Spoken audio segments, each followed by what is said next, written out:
Hey everybody, welcome back to the channel. In today's episode we're going to be discussing maintenance costs on this Ferrari 360. I've owned the car for just over 3 years now, and what I'll do is I'll take you through the cost of maintenance for those 3 years, including the latest cam belt service. Now, I bought this car in 2020, and as I've said in my previous video on what to look out for when buying a car, service history is really important. So I had full transparency going into purchasing this vehicle of exactly what had been spent by the previous owner. So I bought this car with a full and extensive service history. And I could see that between 2017 and 2020, the 3 years prior to my ownership, the car had £15,000 spent on maintenance with Joe Macari. I looked through the invoices. That included a new clutch, that included new tyres, brakes and disc pads, and it also included the all-important cam belt service in 2020. And the last point on the Joe Macari invoice was that there were a couple of advisories. The car would need some ball joint work at its next service, and also the instrument cluster light was not working. So when I went to purchase the vehicle, it had been standing in a dealership for a number of months and the battery had gone flat. So the dealership purchased a new battery, put it into the car and got the car started, but it had developed a misfire. We then replaced the airflow sensors and it did not completely make the misfire issue go away. So that's when I figured, well, I'd buy the car.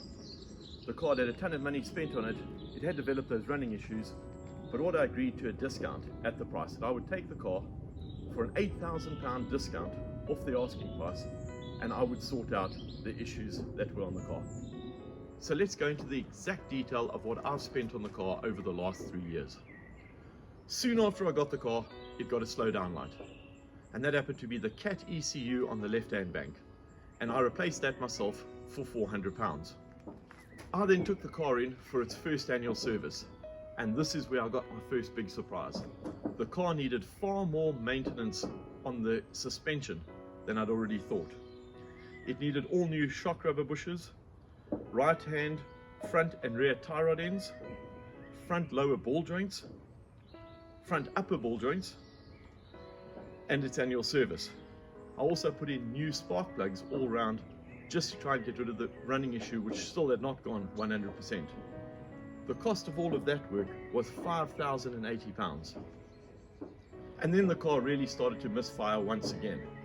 So I took the car back in, and that was an ECU throttle body. So the ECU came out, a new throttle body driver was put in, we put in all new coil packs, and we renewed all the spark plugs once again.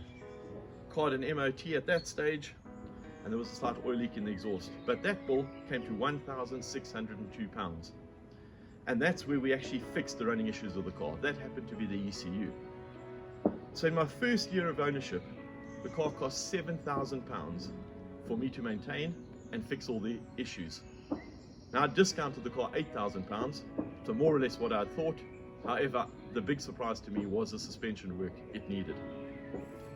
We then went into year 2, and I took the car for its second annual service, and again it needed rear upper ball joints. It had a cracked clutch block which got replaced, and at the same time I decided at this stage to fix the instrument cluster. That bill came to £2,271. I also fixed the reverse lever, which had been broken off on purchase, and upgraded the hill engineering part. That was £107. And again, the slowdown light came on in that year, and this time it was a right hand bank ECU. These ECUs failed after about 20 years, so I replaced that myself for £341.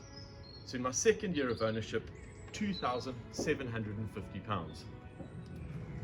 So the car has just returned from its annual service and its third annual service, which includes a cam belt change.